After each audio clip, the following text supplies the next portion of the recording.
84 ముందు అంటే మీరు రాజకీయాల్లోకి రాకముందు అంటే 82లో రాజకీయాల్లోకి వచ్చారు ఎన్టీ రామారావు పిలవడంతో. అంతకుముందు కార్మిక నాయకుడిగా ఉండేవారు. అప్పటి నుంచి రాజకీయ అంటే తెలుగుదేశం పార్టీలో సేవ చేస్తూ పని చేస్తూ 94లో మొట్టమొదటిసారిగా ఎన్నికల్లోకి వచ్చారు, ప్రత్యక్ష ఎన్నికల్లోకి వచ్చారు. అంటే 94లో గెలిచారు, 99లో మంత్రిగా పనిచేశారు మీరు. అంటే లేబర్ మినిస్టర్గా చేశారు, తర్వాత టూరిజం శాఖ మంత్రిగా కూడా చేశారు. 2 శాఖలు కూడా ఏకకాలంలో నిర్వహించారు మీరు. అలా అంటే ఒక మంత్రిగా పనిచేసిన మీరు 2004లో మీరు ఓడిపోవడానికి గల కారణాలు ఏంటి? నేను కాదు, మా ప్రభుత్వమే ఓడిపోయింది. ప్రభుత్వం ఓడిపోవచ్చు, పార్టీ ఓడిపోవచ్చు, అది కాదు ఇక్కడ మీరు అనే పాయింట్లో కూడా ఉంది. నేను 2009లో గెలిచిన తర్వాత 2009లో మీరు గెలవలేదు. 2009 కాదు, 99 2004లో చెప్తున్నాను. 99 గెలిచిన తర్వాత 2004 దాకా నేను మంత్రికి లేను. నేను మంత్రిగా ఉండి ఎలక్షన్ పోటీ చేసి ఓడిపోలే. నాకు ఆడ ఒకరోజు ముందు ఇక్కడికి మీరు అడుగుతున్నారు కదా, చెప్పాలి కనుక ఫ్యాక్ట్స్ కొన్ని చెప్పొద్దాను కూడా చెప్పాల్సి వస్తుంది. ఎలక్షన్ల ముందు 1 ఇయర్ ముందు నాకు లేబర్ మినిస్టర్ ఇచ్చారు. నాకు ఫస్ట్ గెలవగానే నాకేం మినిస్టర్ రాలేదు. ఫస్ట్ దేవయ్య గారు రామరావుకి ఇచ్చారు, తర్వాత వాళ్ళని ఎంపీలకు పంపించినాక రామకృష్ణరావుకి ఇచ్చారు. ఆయన తర్వాత ఆయన తీసి నన్ను లాస్ట్ ఎలక్షన్ ముందు 1 ఇయర్ కొరకు ఇచ్చిండ్రు. మినిస్టర్గా ఎన్నికల్లో పోయినాం. మా జిల్లాలో మళ్ళీ 2 ఎంపీలు అలయన్స్ తోటి 6 సీట్లు గెలుచుకున్నాం. గవర్నమెంట్కి వచ్చిన తర్వాత మళ్ళీ నాకు మినిస్టర్ ఇచ్చారు. నాకు ఇచ్చిన మినిస్టర్ షాక్ ఏంటి, అంతకుముందు లేబర్ మినిస్టర్ ఉన్నా కార్మిక నాయకుడిని, అదే కంటిన్యూ చేస్తారని ఎక్స్పెక్ట్ చేస్తాం. నాకు టూరిజం మినిస్టర్ ఇచ్చారు. అప్పటి వరకు టూరిజం అనే దానికి ఎంత శాంటెడ్ ఉందో మీకు తెలుసు. దాని డిజిగ్నేషన్ ఎట్లుండేది, social welfare, minority welfare, BC welfare and tourism అనేది ఒక స్టేట్ క్యాబినెట్ ఉండేది. Not even cabinet, it is state ministry ఉండేది. అండనే ఒక తోక పెట్టేది, దానికి అంత ప్రాముఖ్యత లేని ఒక పోర్ట్ఫోలియో లాగా ఉండేది. అది నాకు ఇండిపెండెంట్గా అదొక పోర్ట్ఫోలియోగా నన్ను క్రియేట్ చేసి అది ఇచ్చారు. షుగర్ మినిస్టర్ అని 2 ఇచ్చారు. ఆ రోజున షుగర్ ఫ్యాక్టరీలన్నీ సిక్ అయిపోయినాయి. టూరిజం కూడా దాని టోటల్ టర్న్ ఓవర్ 2 కోట్లు. రాష్ట్రం మొత్తం ఉమ్మడి రాష్ట్రంలో దాని టర్న్ ఓవర్ 2 కోట్లు. దాని వల్ల శాఖ అన్నాడు, సార్ నేను దానికి ఏం పనికి వస్తాను, నేను లేబర్ లీడర్గా ఉన్నాను, లేబర్ మినిస్టర్గా అనుకున్నాను. అంటే నో మీరు చేయాలి, మీరు చేయగలుగుతారు. ఏదైనా కారణం ఏంటి లేబర్ మినిస్టర్ నుంచి మిమ్మల్ని ఇలా షిఫ్ట్ చేయాలి? ఆయనకున్న నమ్మకం కావచ్చు అది. ఎందుకంటే అది చిత్తులాగా ఉన్నాయి కనుక దాన్ని ఏమైనా రివైవ్ చేయడానికి అవకాశం ఉంటుందని వారికి నమ్మకంతో ఇచ్చిండొచ్చు. నమ్మకమేనా మీ మీద ఏమన్నా? నమ్మకం లేకపోతే అంత జటిలమైనది నాకు ఇవ్వడు. సో దాని పర్ఫార్మెన్స్ నెక్స్ట్ డే క్యాబినెట్లో వైండింగ్ అప్ టూరిజం కార్పొరేషన్ అని ఎజెండాలో వచ్చింది. వరల్డ్ బ్యాంక్ నామ్స్ ప్రకారంగా, పెమ్ రికమెండేషన్ ప్రకారంగా it is non viable public sector, it is a winding proposal వచ్చింది. ఆ వర్కర్లకు నేను అప్పటికి 7 సంవత్సరాల నుంచి నేను వాళ్ళ లీడర్ ప్రెసిడెంట్. సార్ నన్ను మినిస్టర్ చేసి నా చేతుల మీద వైండప్ చేసి వాళ్ళ వర్కర్ల జీవితాలు రోడ్డు మీద పడేయడం నాకు ఇష్టం లేదు సార్. నా పోర్ట్ఫోలియోని మార్చండి, లేకపోతే మీ డిసిషన్ 1 సంవత్సరం వాయిదా వేసుకోమని రిక్వెస్ట్ చేసిన. మీ నిర్ణయాన్ని 1 సంవత్సరం వాయిదా వేసుకోండి, నేను దాన్ని టర్న్ అరౌండ్ చేస్తా అన్న. అందరు నవీన్లు 20 ఏళ్ళ నుంచి వెళ్ళి నాన్ వైబుల్ ఆర్గనైజేషన్ నువ్వు ఎట్లా చేస్తావంటే, నేను అందులో లీడర్గా ఉన్నా, 10 ఏళ్ళ నుంచి స్టడీ చేసిన, నాకు అవగాహన ఉంది. నాకు బడ్జెట్ సపోర్ట్ చేయకండి.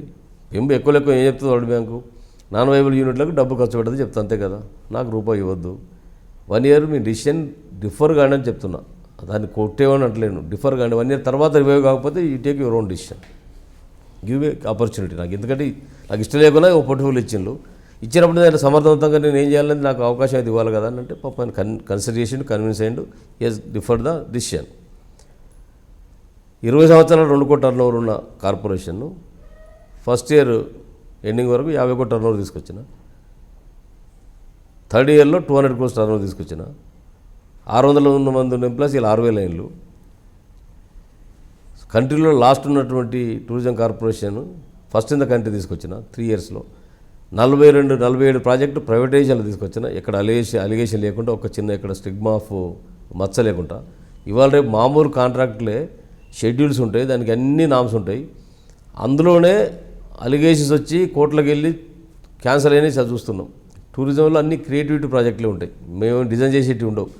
సైట్ ఉంటుంది, టెక్నికల్ బిడ్డింగ్, తర్వాత కమర్షియల్ బిడ్డింగ్ తోటి ఫైనలైజ్ చేసి ఇస్తాం. అందులో చాలా కాంప్లికేటెడ్ ఉంటాయి. దానికి కూడా అంత హానెస్ట్ వ్యక్తి ఎన్టీ రామారావు గారు భవానీ ఐలాండ్ అనేది విజయవాడలో ఉండేది. అక్కడ రోడా మిస్త్రి గారు సెంట్రల్ మినిస్టర్ ఉన్నప్పుడు దాన్ని ప్రైవేటైజ్ చేసిండు. చేస్తే పెద్ద గందరగోళం, శాసనసభ అంతా అట్టుడికిపోయి దాన్ని క్యాన్సిల్ చేసుకున్నారు. అటువంటి సెన్సిటివ్ సబ్జెక్టును 47 ప్రాజెక్టులను మార్కెట్లో పెట్టి ప్రైవేటైజ్ చేసి ఇవాళ ఐమాక్స్ కానీ లేకపోతే ఇవాళ వాటర్ ఫ్రంట్ కానీ ఇవాళ మీరు చూసేటి ఎక్కడైనా కనపడితే ఇక్కడ అక్కడ అరకు విశాఖపట్నం ఎక్కడైనా పోండి మీరు ఆ 3 ఏళ్లలో నేను చేసిన ప్రాజెక్టే తప్ప ఆ తర్వాత నాకన్నా ముందు చేసిన ఒకటి చూపెట్టండి నా తర్వాత చాలామంది మినిస్టర్లు చాలా గవర్నమెంట్లు ఉన్నాయి కదా. సో ఆ సాటిస్ఫాక్షన్ నాకు ఉంది కదా. మూసేసేదాన్ని నేను రివైవ్ చేసిన వితౌట్ గవర్నమెంట్ సపోర్ట్. ఏం చేసిన రివైవ్ ఎట్లా చేసిన స్క్రాబ్ అంతా తీసి పారేసినాం. వైశ్య బ్యాంక్ అని పిలిచిన ఇది నా కార్పొరేషన్ యొక్క అసెట్స్ అవన్నీ నాకు 50 ఓలో బస్సులు కావాలన్నా 50 ఆర్టీసీ పెట్టినప్పుడు నేను 50 ఓలో బస్సులు తీసుకున్నా. నా టీం అంతా సెట్ చేసిన మొత్తం ఆఫీసర్ అందరినీ మా వర్కర్లందరూ చెప్పిన చూడు మనం కష్టపడదాం మన కార్ని బతికించుకుందాం. నేను ఒక టూర్ ఆపరేటర్లో పనిచేసిన మినిస్టర్గా నేను ఎప్పుడు ఫీల్ కాలే. అట్లా నేను తీసుకుంటే జిద్దుగా తీసుకుంటాను అట్లా సీరియస్గా పనిచేసే వ్యక్తిని. సో నన్ను మినిస్టర్గా రీషెఫ్లింగ్ చేసే ఒకరోజు ముందు సాలార్జింగ్ మ్యూజియంలో మొత్తం మన ఆభరణాలన్నీ తీసుకొచ్చి సాలార్జింగ్ ఆభరణాలు ఢిల్లీ నుంచి తీసుకొచ్చి అక్కడ పబ్లిక్ విజిటింగ్ కొరకు పెట్టించినాం. లాస్ట్ డే నాడు సీఎం గారు ఒక మీటింగ్ అటెండ్ చేస్తూ ఆ రోజు మెచ్చుకున్నాడు. ఆ రోజు మధ్యాహ్నం మా మినిస్టర్ అందరూ కూడా పర్ఫార్మింగ్ ఇండికేటర్స్ అని పెట్టాడు. ఎవరెట్లా పర్ఫార్మ్ చేసిందని వితౌట్ బడ్జెట్ సపోర్ట్. నేను I stood first in the cabinet performance ఇండికేటర్స్లో చెప్పిండు ఆయన ఓపెన్గా. ఇంత బడ్జెట్ సపోర్టు ఉన్న డిపార్ట్మెంట్ల కంటే కూడా బడ్జెట్ సపోర్ట్ లేని డిపార్ట్మెంట్లో ఈ టర్న్ ఓవర్ తీసుకొచ్చి ఇస్టూడ్ ఫస్ట్ అని చెప్పినారు. సాయంత్రం అక్కడ మెచ్చుకున్నాడు. తెల్లారి రీషెఫింగ్లో నా మంత్రి పోయింది. దామోదర్ రెడ్డికి ఇచ్చిండు నెక్స్ట్ డే. కారణం ఏంటంటే అక్కడ పొగడ్తలతో ముంచొచ్చి పొద్దున అంటే ఆయన ఇంటెన్షన్ కాదు ఆ రోజునే. అంటే నేను అర్థం చేసుకున్నా కనుక నా ప్లేస్లో ఇంకోళ్ళు అయితే వేరే విధంగా అనుకుంటారు. ఏమైంది దామోదర్ రెడ్డి అంతకుముందు లక్ష్మీపార్వతి వాళ్ళతో ఉండే. సరే ఒక సీటు కూడా ఎందుకు వేస్ట్ చేసుకోవాలని మళ్ళీ నేను పార్టీలో జాయిన్ చేయించిన. టికెట్ తీసుకుని ఎమ్మెల్యే గెలిచిండు. నేను మినిస్టర్ ఉన్న రోజులు ఇంకా ఆయన అర్జెంటుగా ఆయన తట్టుకోలేకపోయాడు. ఆయన మినిస్టర్ కావాలని చెప్పి ఆయన ల్యాబింగ్ ఆయన చేసుకున్నాడు. అప్పుడే టీఆర్ఎస్ పార్టీ 2001లో వచ్చింది. 2002, 2003లో ఇదంతా కొంచెం ఉధృతం జరుగుతూ ఉన్న సమయంలో నేను ఈయన జనరల్ సెక్రటరీ చేయించాను. స్టేట్ జనరల్ సెక్రటరీగా మా విశాఖపట్నం మానాడులో సార్ని రిక్వెస్ట్ చేసి సీనియర్ సార్ నాకంటే సీనియర్ ఆయన జనరల్ సెక్రటరీ చేయమన్నాం. ఆర్గనైజేషన్గా జనరల్ సెక్రటరీ అయిన తర్వాత కొంతమంది ఎంపీలు ఆయన లాబింగ్ చేసిన వాళ్ళు ఆయనకు పోయి షెఫిలింగ్ రోజున రాత్రి 4 గంటల దాకా నాకు వరకు ఆగింది. యాక్చువల్గా సార్ మీరు మార్చకపోతే ఆయన టీఆర్ఎస్లో పోతాడు. ఒక జనరల్ సెక్రటరీ హోదాలో టీఆర్ఎస్లో పోతే మనకు నష్టం జరుగుతుంది. పెద్దరెడ్డి మనోడే ఆయన అంత అగ్రెసివ్ కాదు మనం చెప్తే వింటాడని ఆయన కన్విన్స్ చేసిండు. ఈ మాట ఎవరు చెప్పిండు? దేవేందర్ కూడా చెప్పిండు. ఆయన కూడా డిస్కషన్లో ఉన్నాడు. మేము ఇద్దరు కలిసి పనిచేసినప్పుడు చూడాను ఇంత నీకు ఆర్గన్ స్కిల్స్ ఉన్నాయి. నేను అనవసరంగా ఆ రోజు నేను గట్టిగా వద్దంటే ఆగిపోయేదే ఉండే. ఎందుకులే ఆర్గనైజేషన్గా మనకు చెడ్డ పేరు ఎందుకు వద్దని నేనే ఆ రోజు చెప్పాల్సి వచ్చింది. నేను తప్పు చేసిన ఆయన చెప్పిండు ఒప్పుకున్నాడు. చంద్రబాబు నాయుడు గారు కూడా ఒక సందర్భంలో ఒప్పుకున్నాడు. ఏది వైష్ణవి మీరు నన్ను సంఘటన సందర్భంలో నేను నీకు ఎన్టీ రామారావు నేను మినిస్టర్గా ఫస్ట్ ఎల్బీ స్టేడియంలో ఓపెన్ పబ్లిక్ షేరింగ్లో 18 నేమ్స్లో నా పేరు ఉంది. ఆయన నాకున్న ఇంటిమేట్స్ తోటి నాకు చెప్పిండు కూడా brother you are with me మాతో ఉంటున్నారు అన్నాడు. ఎవరికి వేరే వాళ్ళు చెప్పారు కాన్ఫిడెన్షియల్ ఉండేది.